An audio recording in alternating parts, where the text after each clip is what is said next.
Está no ar. Gente que Fala. O melhor programa de debates do rádio brasileiro. Gente que Fala. Tem texto e direção geral do jornalista Fausto Camunha.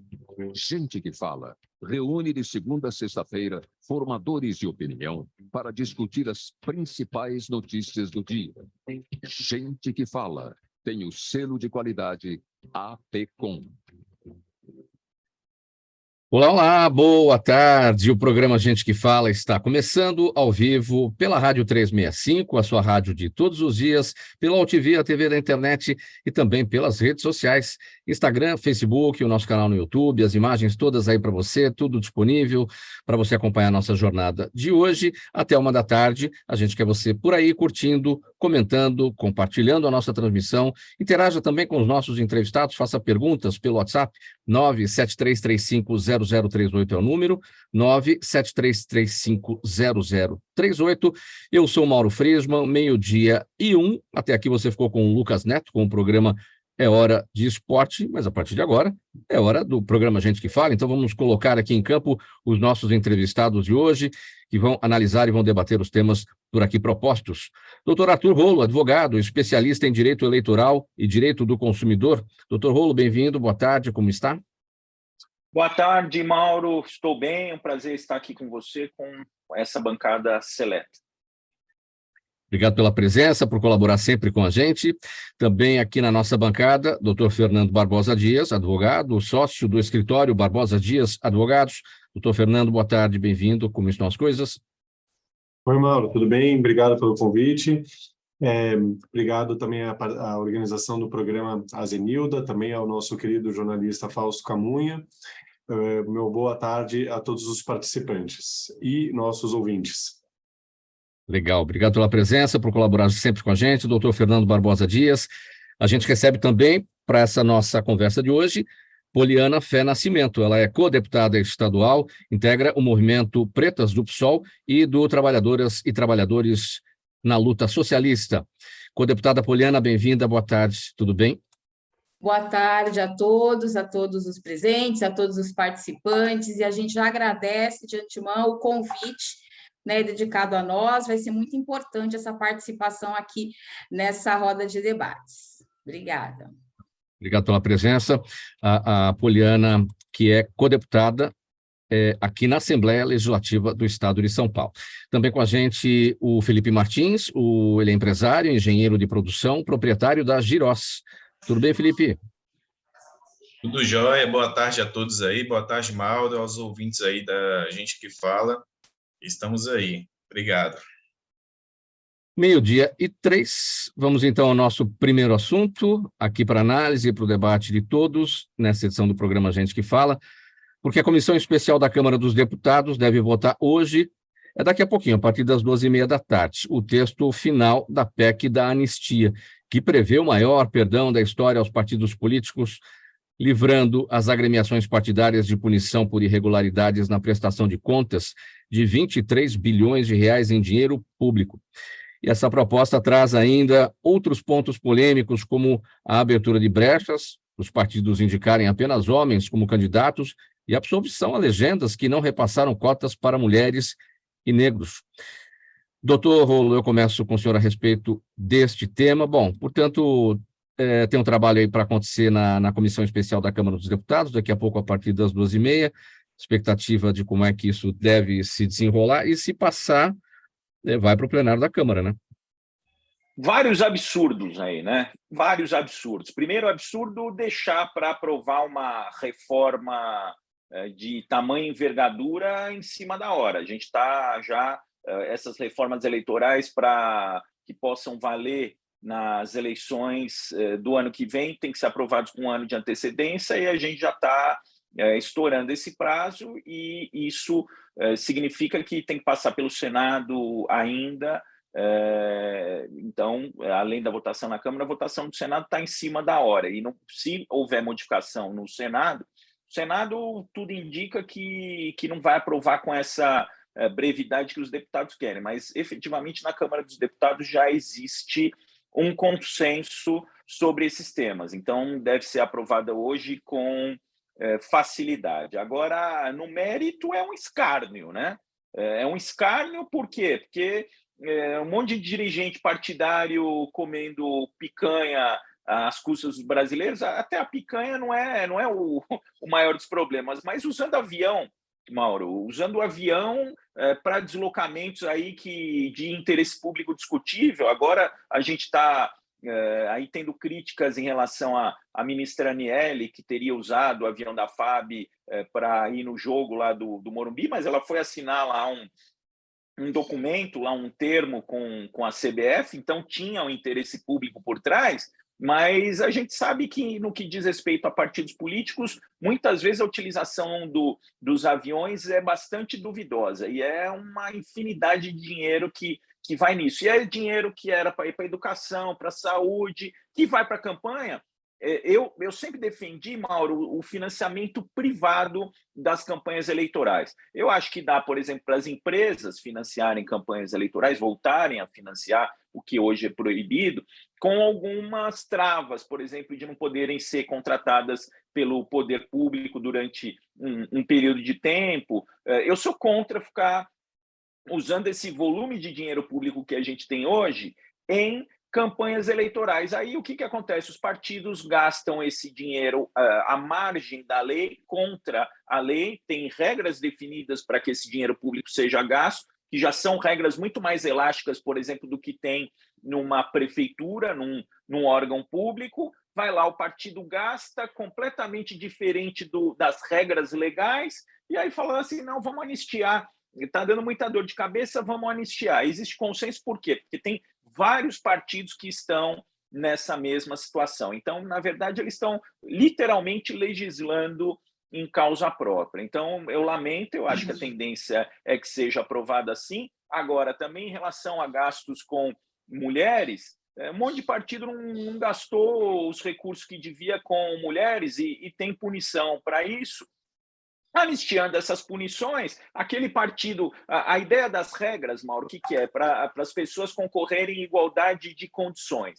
Se um respeita a lei, ele, obviamente, ele tem mais dificuldade do que aqueles que não respeitam a lei. Então, é a institucionalização do abuso na utilização dos recursos públicos na campanha eleitoral em benefício daqueles que assintosamente violaram a lei. Eu acho isso um absurdo, mas acho que vai ser aprovado na Câmara.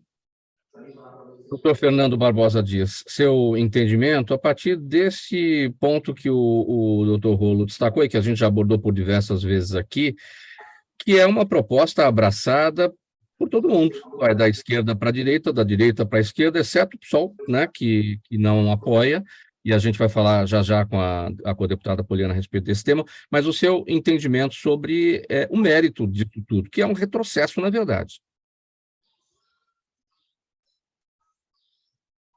Mauro, eu acho que a co-deputada Poliana vai falar com muito mais propriedade do que eu sobre o assunto, mas eu endosso as palavras do Arthur. Eu não acho que essas coisas venham mais com surpresa no Brasil. Então, o fator surpresa e decepção já nem existe mais. Vamos sempre esperar. Infelizmente, a gente não consegue esperar melhorias dignas que o país precisa. É simplesmente isso, né? A gente vai entrar semana atrás de semana e, infelizmente, vai ficar com esse ceticismo. Eu fico com essas palavras porque eu acho que o depoimento da Poliana será muito mais interessante, que é uma pessoa com conhecimento de causa. Poliana, a sua avaliação sobre esse tema a gente não pode perder a nossa capacidade de se indignar. Como disse o doutor Fernando, né, já nada mais é surpresa o que acontece em muitas questões políticas aqui Brasil afora, mas a gente tem que justamente se indignar, a gente tem que se movimentar, porque essas coisas não podem continuar acontecendo.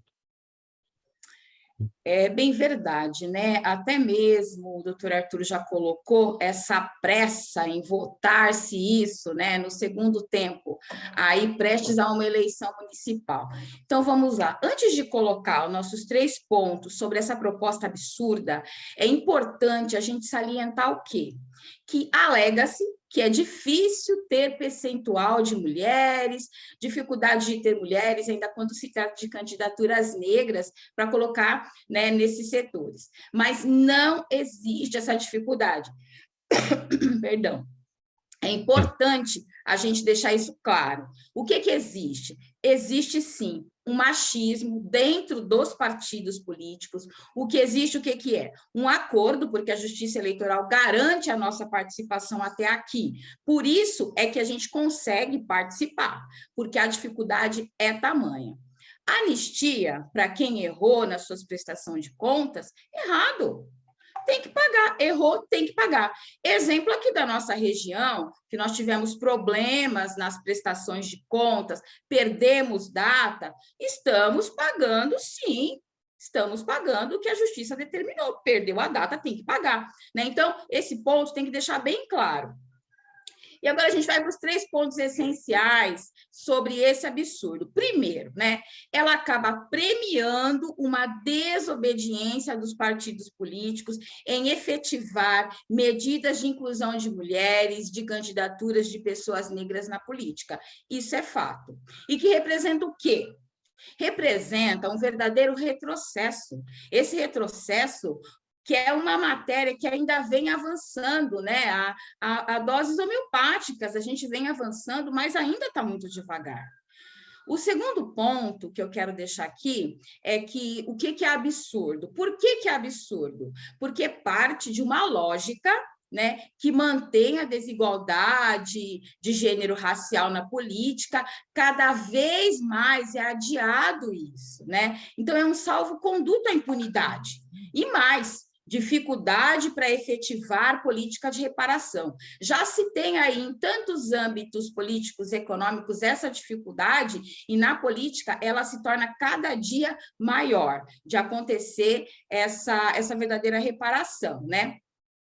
E acontece de resultado o quê? A minoria, né, nos espaços sociais, nos espaços públicos de poder. A minoria acaba sendo sempre minoria. Isso não pode acontecer. Por isso, é uma política de retrocesso. E, por fim, né, mulheres são mais da metade da população brasileira, ainda com recorte racial, e isso aumenta de forma agravante, né, porque nós somos mesmo maioria. Só que 18% somente no parlamento, né? Isso é possível com o quê? Com as medidas que incentivaram até agora a nossa participação. Então, nós vemos o quê? Que a sociedade ela não está representada no parlamento, né? Nós sentimos isso, estamos lá na LESP, nós olhamos umas para as outras, somos poucas naqueles espaços, né? E negros, mesmo sendo a maioria da população, ainda somos muito poucos. Então, esses espaços, eles continuam ocupados por quem tem mais poder. Isso, infelizmente. E essa PEC da anistia só endossa esse processo mesmo de aniquilamento da participação das mulheres e da população preta. Então, é isso que eu tenho para colocar aqui, que acho que é um debate muito importante. Felipe, a sua percepção, enquanto cidadão, enquanto empresário, sobretudo enquanto eleitor, né, em relação a tudo isso, anistia para os partidos políticos que não prestaram devidamente as suas contas, aqueles que estão burlando as regras em relação às candidaturas das mulheres, em relação às candidaturas das pessoas pretas, enfim. E tudo isso com dinheiro que é nosso, né? Pois é, para quem é empreendedor, isso aí é bastante crítico, né? Queira ou não, esses tipos de medidas afetam bastante a economia, né? O mercado interno e externo. É bastante complicada a situação. Pena que não é algo controlável, né? A gente não consegue fazer muita coisa, e sim, o que a gente deve fazer? Gerar emprego, mostrar que a honestidade e a transparência é a melhor solução para você transparecer isso para as outras pessoas, para elas votarem em melhores pessoas para estar lá em cima, no governo ali, fazendo acontecer de verdade. Eu fico bastante triste por esse desacaso, né?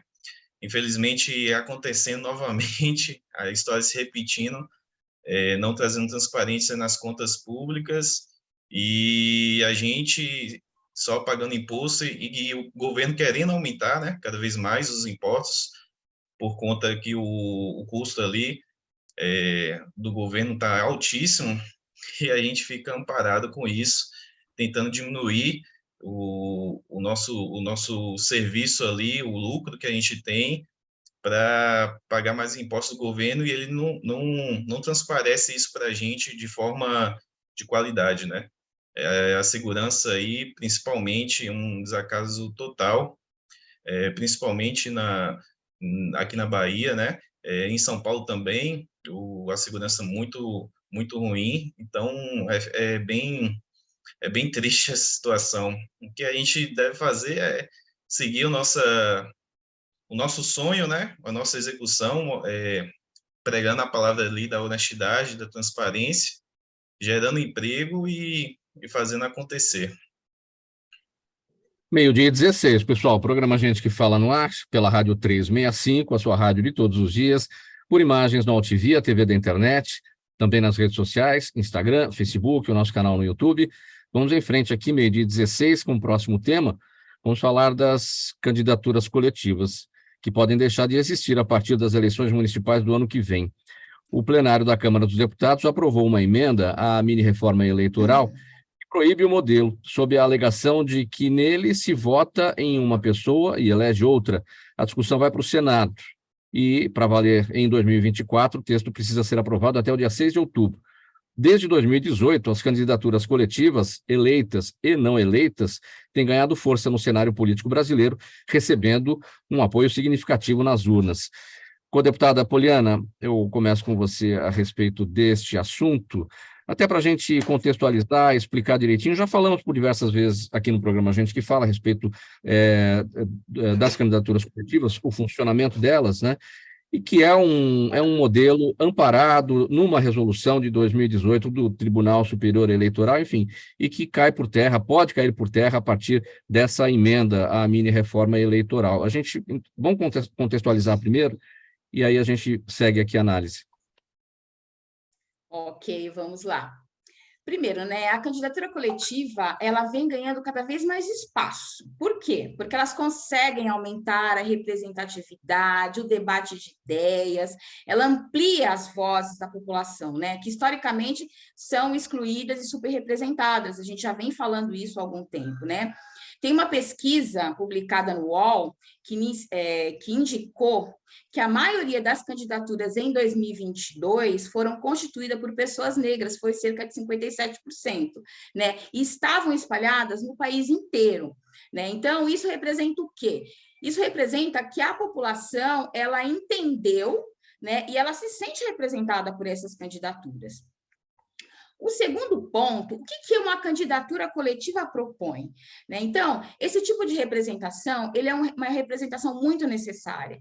Na nossa concepção, né, os mandatos coletivos, eles são, ao mesmo tempo, uma crítica ao sistema eleitoral, que traz poucas mulheres negras, poucas ativistas, né, das causas mais diversas, né, porque dentro do mandato coletivo nós focamos em várias frentes de trabalho e que não estão representados no poder legislativo. Então, um mandato coletivo, ele dialoga muito mais com a população. E também, né, uma tentativa de fazer política na terceira pessoa. É isso um dos focos principais. O que é fazer política na terceira pessoa? Para nós, né, para eu, não para mim, para o meu negócio, não para o meu negócio, para o nosso ponto de vista, né? A gente sempre pensa no plural, sempre no coletivo, porque a política, ela é plural, ela é extremamente democrática, e ao mesmo tempo em que ela só existe por conta das ausências, né? Então, não existe representatividade, por quê? Porque as pessoas, elas não estão lá naqueles espaços, né, de poder, espaços da política. E também podemos dizer, né, que esse processo que começou, ganhou corpo, ele não vai ser freado por legislações, por resoluções, por leis impostas, porque, na verdade, o que vem acontecendo, né? Nós estamos lutando para que isso não, que realmente essa mini-reforma ela não passe, né, nesses moldes, porque a representação ela é muito importante, e nós temos diversos ativistas que atuam em várias frentes, e existem também algumas candidaturas individuais que trabalham de forma coletiva, que também é importante, né? Isso mostra o quanto as candidaturas coletivas elas estão ganhando corpo e quanto elas vêm avançando na sua forma de representatividade. E aí, pessoal, para nós, nada mais é o que isso tudo, dessa mini-reforma, de querer acabar com as candidaturas coletivas, né? É uma forma dos coronéis que estão lá encastelados no parlamento arrumarem para não dividir nada com ninguém, não dividir nada com a população. Nada o que é? Políticas públicas, acesso à informação, todo tipo de política que vem gerar progresso à população preta, à população pobre, que agora se sente representada, mesmo que minimamente, porque ainda somos poucas no parlamento, mas conseguem ter essa voz, conseguem ter essa visibilidade, porque as coisas chegam no parlamento, hoje elas chegam, né? Então, nós vemos que as candidaturas coletivas, elas não podem ser freadas, porque as pessoas elas já estão organizadas para candidaturas coletivas, seja da forma individual, seja na forma coletiva. Então, é essa a nossa visão que a gente tem de candidatura coletiva, que agora é um avião que tomou força mesmo e ela tende a aumentar. E vamos lutar para que não seja vetado, que isso não passe. Sim, doutor Rolo, o seu entendimento sobre o risco aí das candidaturas coletivas serem proibidas,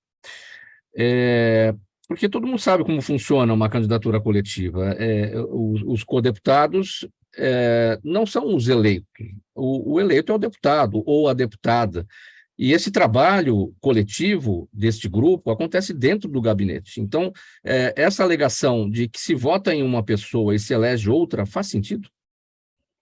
Não, não faz sentido, Mauro. Eu acho que, mais uma vez, estão legislando em causa própria, porque, obviamente, isso é um movimento contrário à dimensão que os mandatos coletivos ganharam. Depois da resolução do TSE, houve lá uma primeira experiência que teve pontos de sucesso e pontos de fracasso, porque aqui naquele primeiro mandato coletivo na Assembleia Legislativa de São Paulo houve briga entre os mandatários coletivos, o que pode acontecer, né? E aí o que vale é realmente aquela pessoa que está registrada perante a Justiça Eleitoral. Mas eu defendo, nos termos da Constituição Federal, que todo poder emane do povo.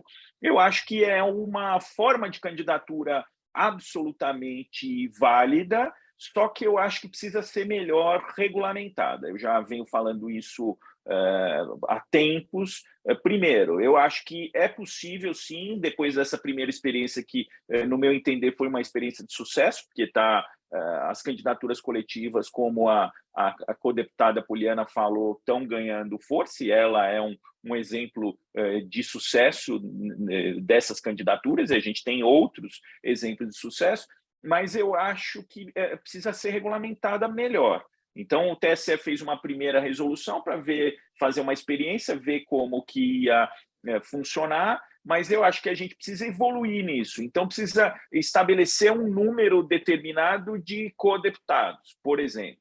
Então, esses codeputados, todos eles iam pedir registro, seria uma chapa, como se fosse uma chapa majoritária, mas seria uma chapa proporcional. Então, teria, por exemplo, teria a possibilidade, de repente, de variar de 3 a 5 codeputados, né? E aí você registraria aquele número determinado perante a Justiça Eleitoral, todos iam ter que preencher as condições de elegibilidade, todos não poderiam incorrer nas inelegibilidades. E outra coisa, além de regular essa questão do registro de candidatura e dos direitos, por exemplo, regular em caso de dissidência entre os codeputados, como é que fica nessa dissidência, porque se de repente eles brigarem a ponto da convivência não ficar saudável, começarem a brigar, de repente pode evoluir em casos extremos, até para uma briga física e tudo, e aí como é que faz para manter esses codeputados juntos? Mas eu acho também que outra coisa que precisa ser regulamentada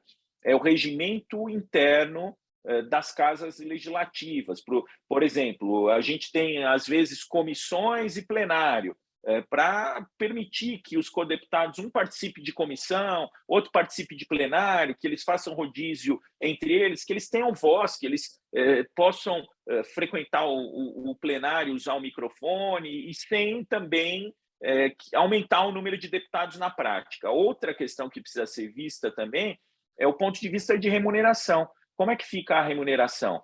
Porque um deputado sozinho tem lá aquele valor estipulado, e aí, esse valor é dividido? Então, até para proteger os codeputados, ô Mauro, porque, de repente, se há uma divisão informal, pode-se falar até em rachadinha, né? Então, até para proteger os codeputados, precisa regular melhor isso, definir quais são os direitos dos codeputados, os limites da atuação, enfim, para que eles funcionem como um deputado só, mas que, em casos de briga, por exemplo, precise ter lá termos para regular, enfim, precisa ter uma regulamentação melhor. Eu sou a favor, eu acho que proibir é um retrocesso, mas eu acho que precisa regular melhor. E por que esses pontos todos que o senhor destacou, doutor Rolo, não foram observados ao longo desses 5 anos? Afinal, como a gente falou aqui, há uma resolução de 2018 do TSE que ampara isso tudo, né? Por exemplo, as próprias casas de leis, na reforma aí das suas regras internas, as normas do regimento interno, para poder acolher os codeputados, enfim, tudo isso que o senhor destacou, por que não aconteceu? E agora, então, então vamos acabar, vamos proibir. Precisa primeiro, Mauro, de uma reforma legal, até de uma reforma constitucional, né? Antes de uma reforma legal, uma reforma constitucional. Precisa ter uma reforma constitucional, precisa ter uma reforma legal para poder alterar os regimentos internos. Então, precisa prever, a Constituição Federal precisa passar a prever os mandatos coletivos. Só que eu acho que a gente está distante disso ainda, porque só a gente vê essa movimentação aí contrária, a gente não tem um ambiente hoje para aprovar uma PEC regulamentando esses mandatos coletivos. Mas eu acho que é uma representação democrática absolutamente válida, porque você coloca mais cabeças para pensar, você toma as decisões coletivamente, e isso é a expressão viva da democracia. Mas a gente tem muito a avançar em democracia.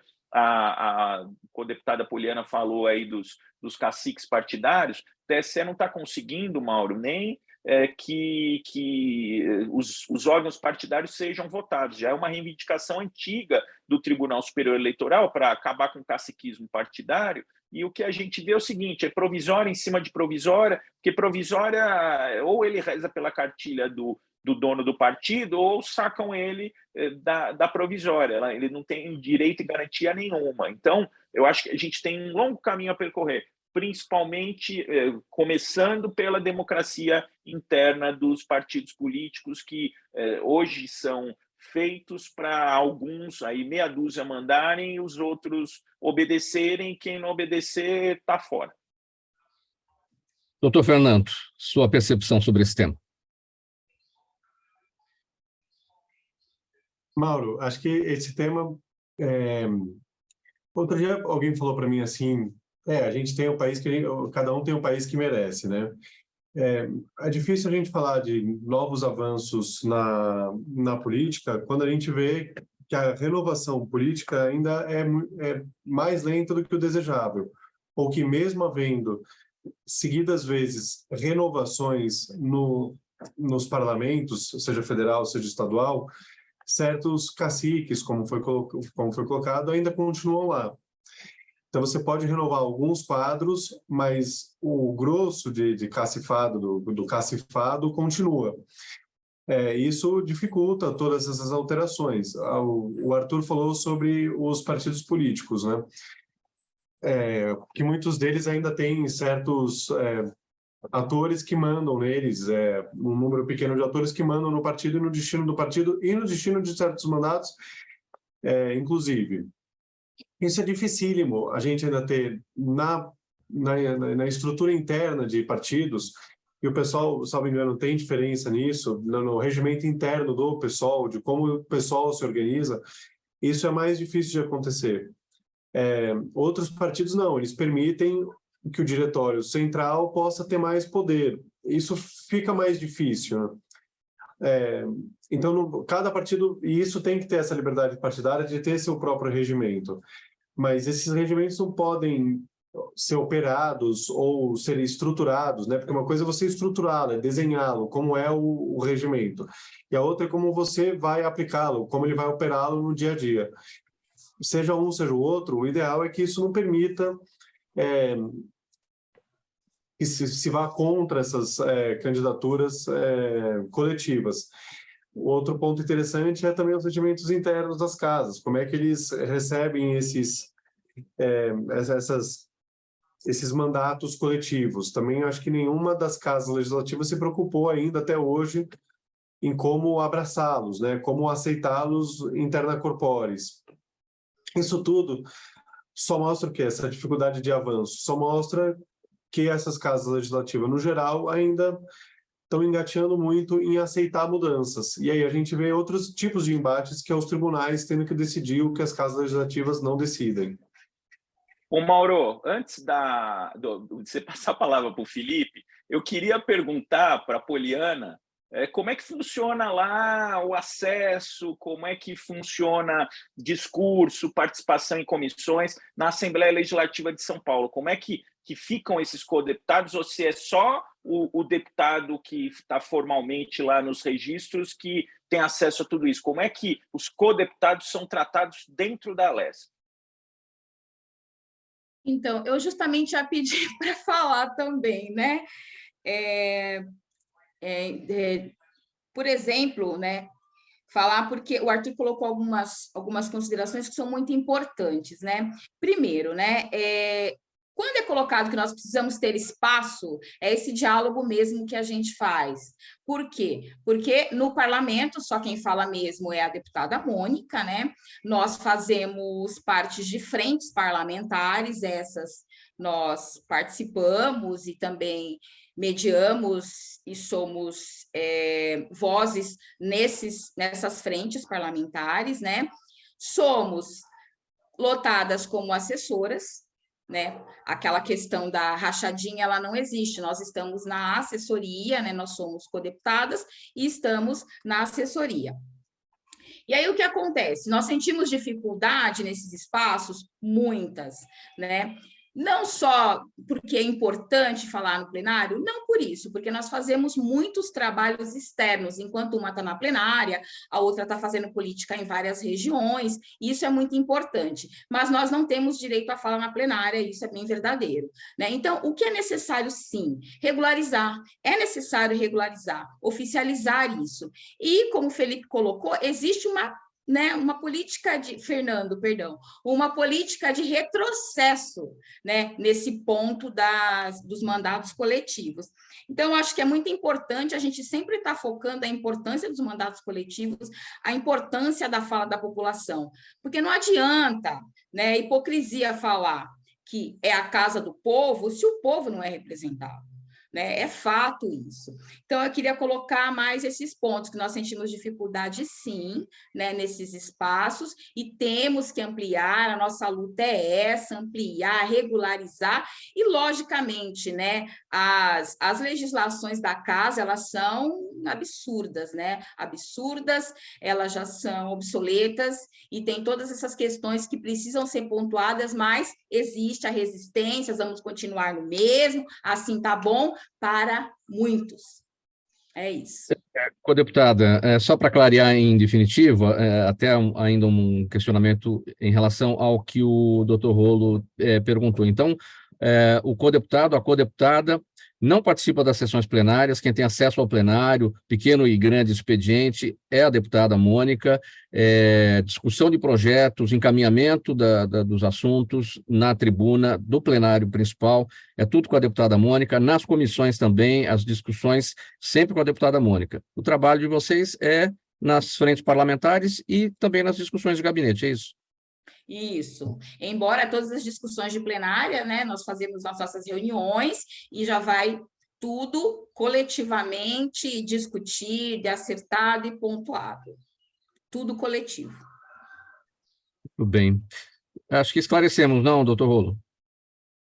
Esclarecemos sim, mas aí isso reforça a necessidade de regulamentação, porque a deputada Mônica ela vai cumprir o compromisso, mas pode ser que algum deputado sente lá na cadeira e depois fale, coletivo nada, coletivo, quem manda aqui sou eu sou o deputado, acabou. Então, é preciso uma garantia, sabe, eu vou fazer uma analogia, com o bolão, lembra do bolão que não era regulamentado antes da Caixa regulamentar? O bolão não era regulamentado. Então, o que acontece? O sujeito que tinha o bilhete na mão era o ganhador. Aí, o que acontecia? Se ele levasse lá e não dividisse com os demais ficavam sem garantia nenhuma. Aí, o que aconteceu? Foi institucionalizado pela Caixa Econômica Federal o bolão, para todo mundo ter direito. Então, a gente precisa ter uma verdadeira regulamentação dos mandatos coletivos para que a deputada Poliana não seja lotada como assessora, ela seja lotada como deputada e aí pode, por exemplo, fazer alguma coisa que dentro, para ter uma remuneração, fatalmente vai ter uma remuneração menor, obviamente, se dividindo as remunerações, mas dá para usar, por exemplo, uma parte da verba de gabinete, como você vai ter mais deputados, você pode usar uma parte da verba de gabinete destinada para assessores para jogar nessa remuneração para dar uma remuneração igual para todo mundo. Então, porque também se o mandato é coletivo, não tá correto formalmente. Aí o que é combinado entre as deputadas coletivas é entre elas, mas o que não está certo é um ter um papel de destaque completamente diferente do outro se o mandato é coletivo. Se o mandato é coletivo, todo mundo pressupõe que todo mundo tem os mesmos direitos. Por isso que eu acho que é interessante regulamentar para o futuro, institucionalizar isso de verdade, da forma como deve ser. 12h37, programa Gente que Fala pela Rádio 365, sua rádio de todos os dias, pela UTV TV da internet, também pelas redes sociais. Uma paradinha, pessoal, intervalo, mensagem do nosso apoiador, a gente volta já com a sequência dos temas por aqui. Toda ação estratégica de sucesso tem um componente fundamental: um instituto de pesquisas ético, rápido e preciso. Afinal, é ele que vai fornecer informação confiável, sem achismos ou palpites.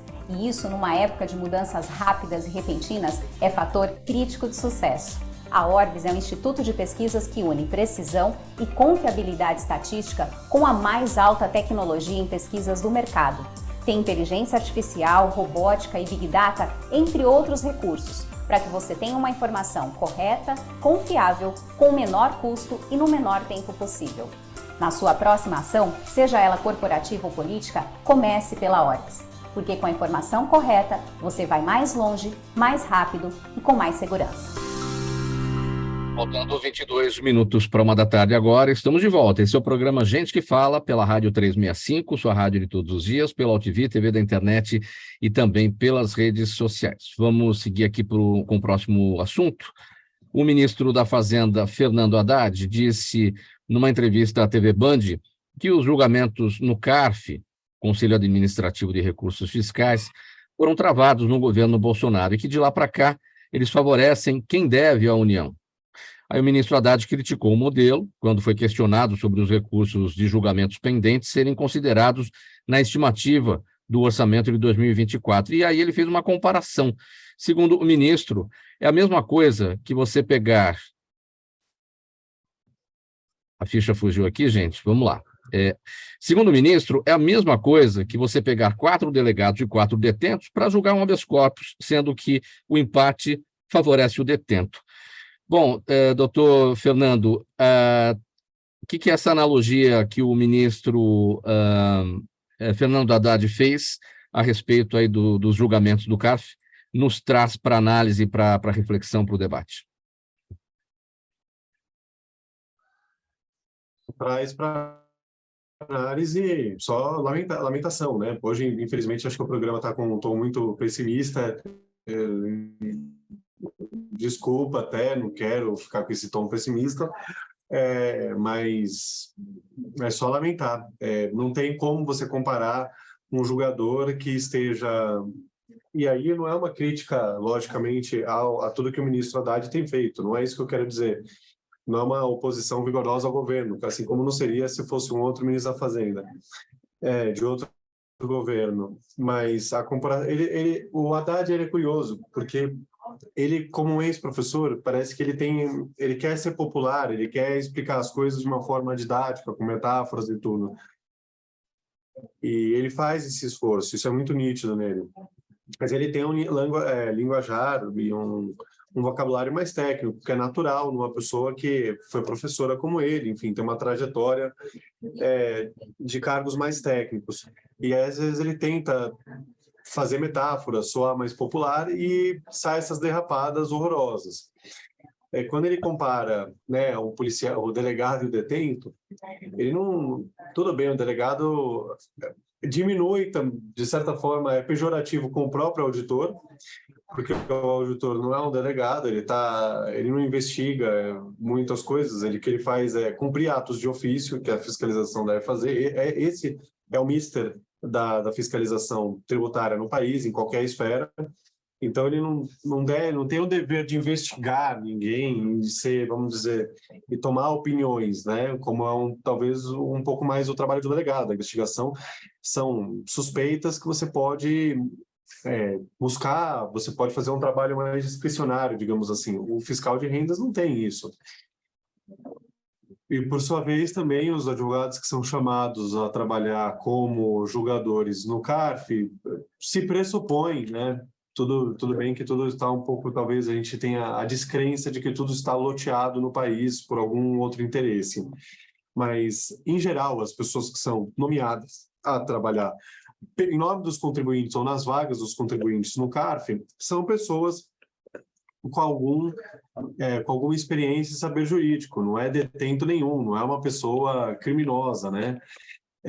E também não está julgando ali unicamente com base no seu próprio interesse. Não está. Quem tem a experiência do CARF, eu nem sou tributarista, nem é a minha área, mas trabalhando com colegas, naturalmente, que já foram do CARF ou que trabalham com assuntos do CARF, a gente sabe que essa percepção é muito enviesada para acreditar que todo julgador, que seja do lado do fiscal ou que seja do lado do contribuinte, vai ter sempre a mesma opinião, sempre favorável à fazenda ou sempre favorável ao contribuinte. Se chegamos a essa ordem de fatores, é porque erramos na escolha daquelas pessoas.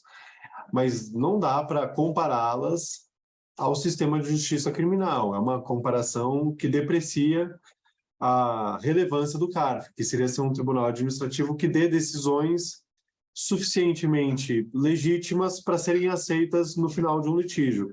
Se elas deixaram de ser aceitas e os assuntos são judicializados depois, é um outro problema. É um outro problema, mas não vale essa comparação. Uma coisa, outra coisa, não é, doutor Fernando? Como se diz, até para o entendimento da nossa audiência, que o Conselho Administrativo dos Recursos Fiscais, como o senhor destacou, ele não age de ofício, ele tem que ser provocado, e ele é um órgão ali que trata das disputas, né, entre os... Não disputa, né? Trata dos litígios, né, entre os contribuintes e a Receita Federal em relação aos impostos, né? Então, não tem o que comparar com a questão criminal, né? Esse é o ponto. Não tem. Essa comparação foi infeliz. Eu entendo o objetivo da comparação. Ele quis ilustrar que, olha, a gente tem um problema de parcialidade no órgão.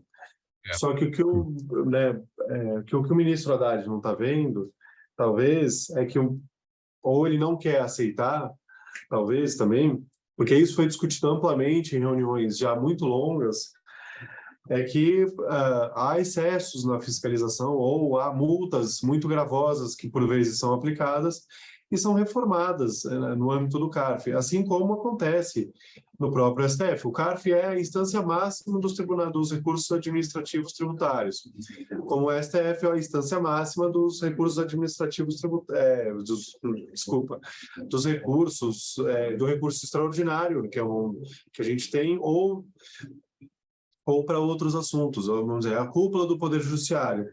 O CARF é a cúpula do Tribunal Administrativo para autuações de impostos federais, impostos e contribuições federais. A gente não pode jogar em descrédito total os jogadores, seja de um lado ou de outro, como se eles fossem enviesados para aquilo, por quem aqueles os indicou para estar lá. Muito bem, passando para o próximo tópico, gente, faltando 15 para 1 agora, a gente prossegue no programa Gente que Fala, edição de terça-feira, pela Rádio 365, sua rádio de todos os dias, pela UTV, TV da internet e pelas redes sociais. Vamos falar com o Felipe Martins. O Felipe uniu a veia empreendedora, a paixão por tecnologia e os conhecimentos do curso de engenharia de produção para criar um aplicativo de transporte de pessoas e delivery de alimentos no interior da Bahia. Tudo isso começou em 2018, é a Giros, o nome da empresa. Giros já é vista hoje em pelo menos 160 cidades brasileiras e conta com mais de 30 mil entregadores cadastrados. A empresa teve lucro de 6 milhões de reais no ano passado e tem expectativa de atingir 15 milhões de reais em 2023. Como é que surge tudo isso há 5 anos, hein, Felipe? Conta pra gente. Então, muito trabalho duro, viu? E colaboração de pessoas para um time ali forte para fazer acontecer. Quando estava falando aí um pouco sobre a política, a gente vê que o que faz as coisas dar certo e ter qualidade, né? O trabalho em equipe. Então, você sozinho não consegue fazer milagre, né? Você precisa de pessoas ali de alta performance, de uma equipe eficiente para fazer as coisas dar certo e acontecer. E não foi muito diferente na Giros. A equipe bem dedicada, muitas pessoas ali têm uma disciplina bem forte, além do mais da mão de obra qualificada, e graças à tecnologia e à informação que hoje é facilitada, fez a gente crescer, né?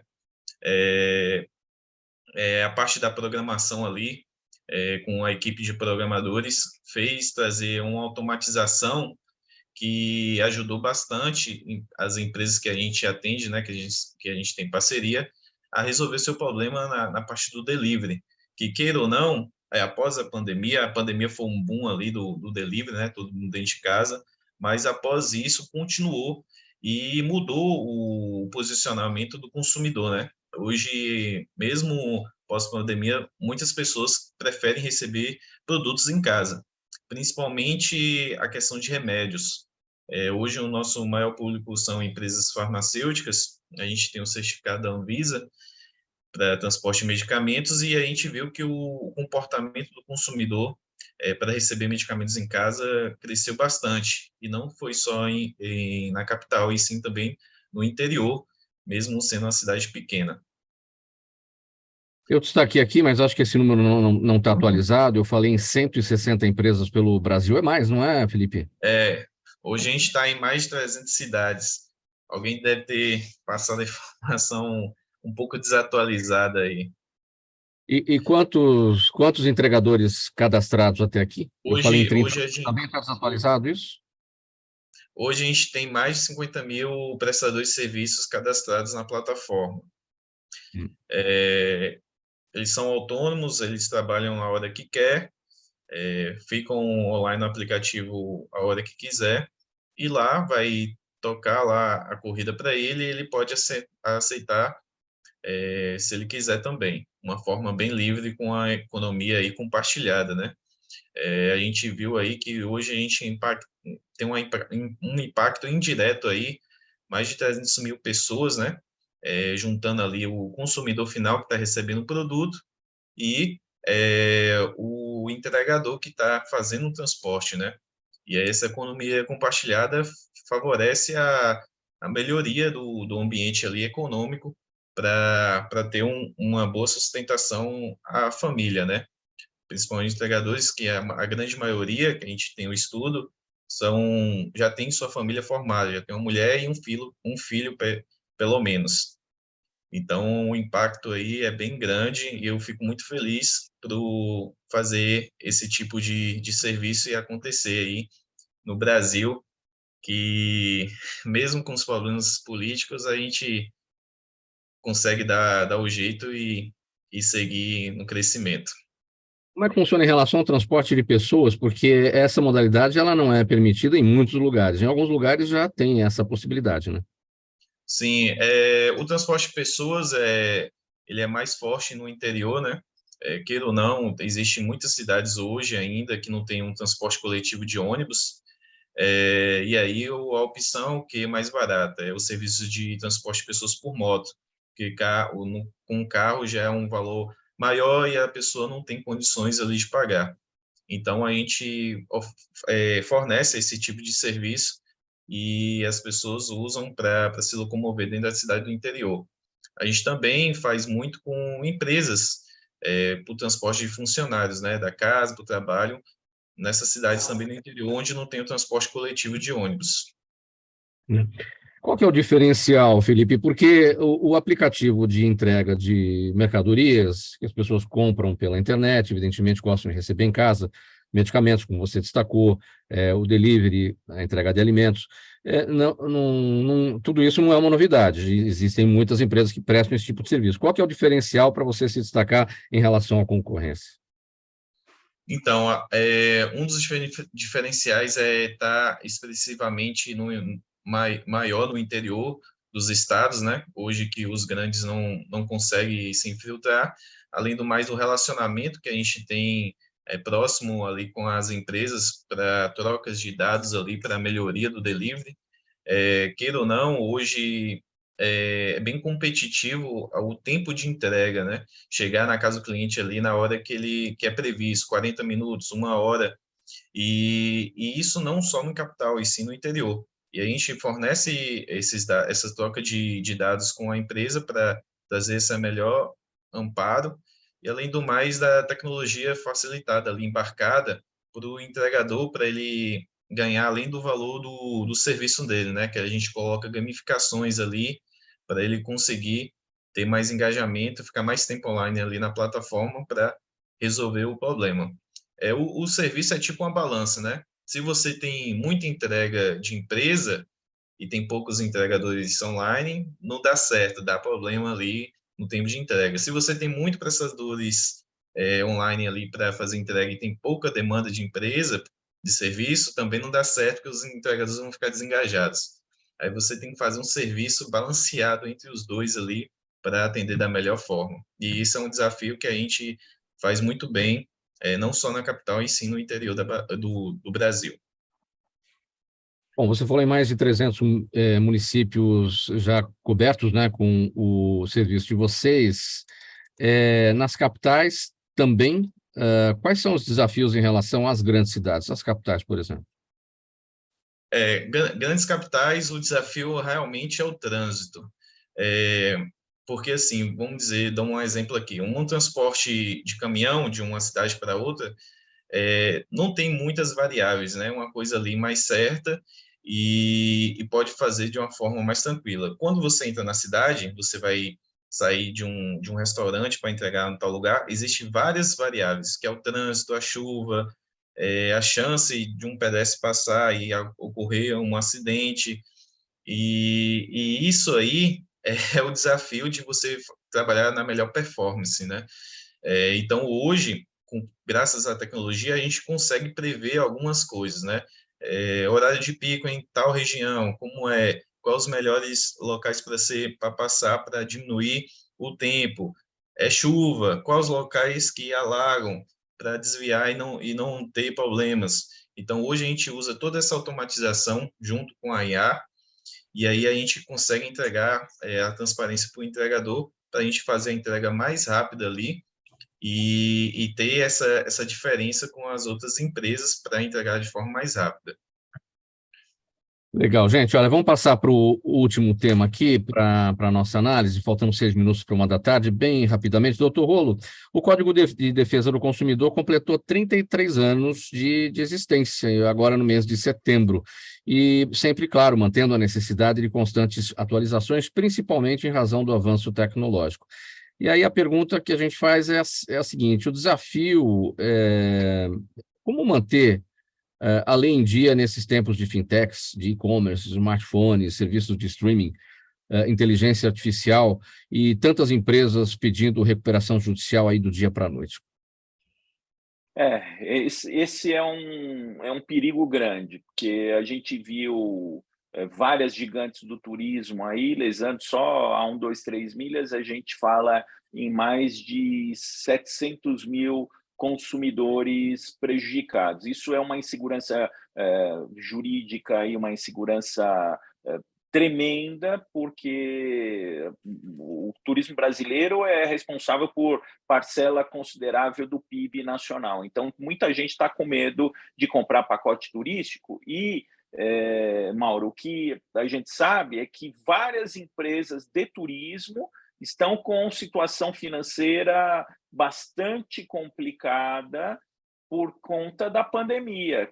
Não puderam vender na pandemia, aí o governo fez medida provisória, foi convertido em lei, dando maior prazo para pagamento, devolução do dinheiro dos consumidores, só que o que aconteceu? Elas tiveram que devolver o dinheiro dos consumidores e muita empresa pegou o dinheiro que o consumidor está pagando hoje para devolver dinheiro lá da pandemia, lá de trás, e aí a conta não fecha. Porque ela tem que pegar o dinheiro do consumidor, uma empresa que é séria, ela pega o dinheiro do consumidor, já paga a empresa aérea, já paga o hotel, ela já compra a viagem completa para garantir o preço, porque quanto mais perto fica da viagem, o preço sobe. E os preços dos bilhetes, aéreos principalmente, Mauro, subiram muito nos últimos tempos, não só em dinheiro, como também em milhas. Então, uma coisa que é definitivamente já existe um consenso de que é preciso, é regulamentar esse modelo de venda de produtos e bilhetes por milhas. E também, acima de um determinado número de consumidores, eu sugeri isso para o turismo lá na comissão da Câmara dos Deputados, mas eu acho que vale para todo tipo de empresa. Quando a empresa começa a vender muito na internet, vender muito, tem que ter lá a publicação de um balanço, firmado esse balanço sob pena de responsabilização criminal do CEO lá, do presidente da empresa, para que o governo brasileiro monitore e não deixe acontecer esse caso aí de lesar 700 mil consumidores ou até mais, dependendo da empresa.